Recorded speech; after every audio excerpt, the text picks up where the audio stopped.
I'm a killer who accidentally sleeps with a mafia boss twice. The first time, I walk away without saying anything, leaving behind nothing but a note and a bank card. The second time, he lands himself at the top of the killer hit list and has a sky-high bounty placed on him. Later, he traps me in his room as I fade in and out of consciousness, drowning in his presence.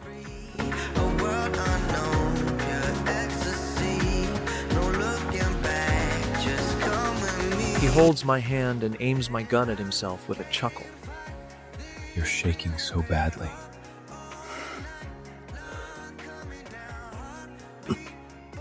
Can you even keep your gun steady? I was on the phone when Dominic's cell came out of a club.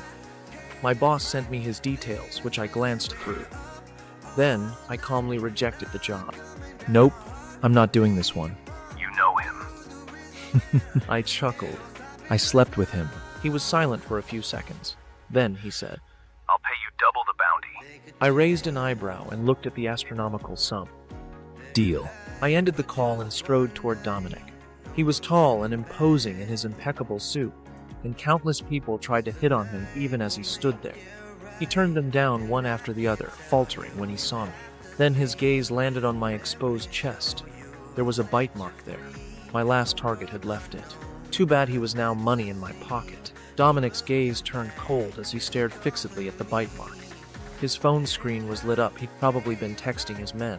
I accidentally saw one of the messages. I didn't pay it much mind.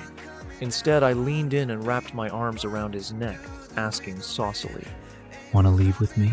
He looked down at me. I knew he'd been searching for me since I'd up and left without a word after sleeping with him the last time. But I'd never appeared. I didn't want to get involved with ordinary people. It was too troublesome. It was why I only slept with my targets. I could kill them after having my fun. I'd have a good time, and I'd get paid for it too.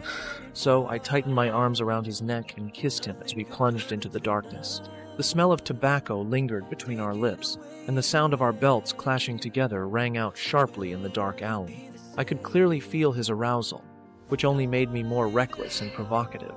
His hands gripped my waist with bruising force, pulling me flush against him as the kiss turned raw and demanding.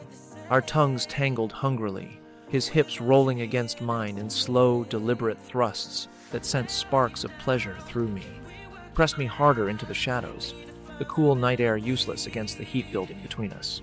Suddenly, Dominic pulled back, picked up the dropped gun, and used the cold metal butt to lift my chin, forcing my eyes to meet his. The icy barrel pressed against my jaw as his thumb brushed roughly over my swollen lip. He bit my lower lip, sucking it into his mouth with a possessive growl. His free hand kneaded my ass, lifting me so I could feel every hard inch of him grinding against me in insistent rhythm. Dominic was hard for me, but he pushed me away anyway. The gun was loaded, pressed against my chin. Dominic's voice was low and restrained. "I won't be the other man." "You know I don't have anyone in my life." I tiptoed and leaned in, nibbling on his earlobe as I whispered lazily. "It's just a night of fun, isn't it?" He didn't look much happier after I said that, but I knew he wouldn't turn me down. Sure enough, he pinned me to the wall, his eyes dark and unfathomable. He looked like he wanted to rip me to pieces. After a long while, he laughed softly. "Don't regret this." Dominic's villa was far out in the suburbs. Under the pale moonlight, broken sounds shattered the quiet of the night. "Enough." Dominic leaned close to my ear. "What?" I gasped for breath and gripped his arms as I trembled. "I said enough." He grabbed my hands and pinned them above my head, looking down at me imperiously as he rasped, "This is far from enough." His phone rang and rang, but he didn't spare it a glance as he focused all his attention on me. I felt like I was floating in an ocean without anything to support me. He was the only piece of driftwood I could cling to. He moved with relentless intensity, his body covering mine completely, skin sliding hot and slick against skin as he drove deeper into the rhythm that had me shaking uncontrollably.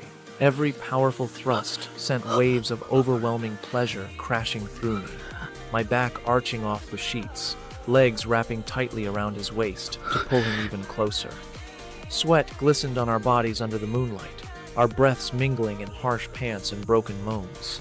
His mouth claimed every inch of exposed skin, sucking, biting, licking along my neck, collarbone, and chest, leaving fresh marks that burned deliciously.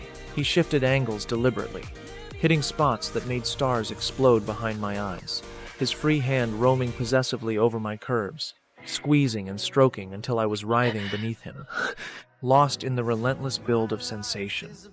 The bed creaked under our combined weight as he took me harder, faster, his low groans mixing with my desperate cries, the pleasure bordering on too much yet never enough. I sounded like I was about to cry as I wailed. Dying. Dominic! He finally stopped and fixed a burning gaze on my face. I shut my eyes as I tried to catch my breath, but I secretly felt around for my gun, wrapping a hand around the barrel. I had to end this quickly. Otherwise, at this rate, I wouldn't just fail the job, I'd die under his ministrations. I rolled Dominic under me and leaned down to kiss him. He let out a low laugh and asked, Are you going to kill me now? I froze. There wasn't time to think. I whipped out my gun. He easily caught me and disarmed me in seconds. When he saw that there was only one bullet, he laughed again. You sure are confident, Mr. Assassin. I'm confiscating this. This was the first time I'd messed up in my career as an assassin. For a second, countless ways to die flashed in my mind. Questions overwhelmed me, but I couldn't voice a single one. Dominic wasn't pleased with my distraction. He bit my neck. I winced from the pain. I struggled and resisted, but he easily overpowered me. He flipped me back beneath him effortlessly, his weight pressing me into the mattress as he resumed his merciless pace, hips snapping forward with renewed force. The intensity made my entire body tremble and clench, waves of ecstasy rolling through me so strongly that tears pricked at the corners of my eyes. His hands held me down, one pinning my wrists, the other gripping my thigh to spread me wider, allowing him to sink even deeper, grinding in circles that had me gasping and moaning uncontrollably.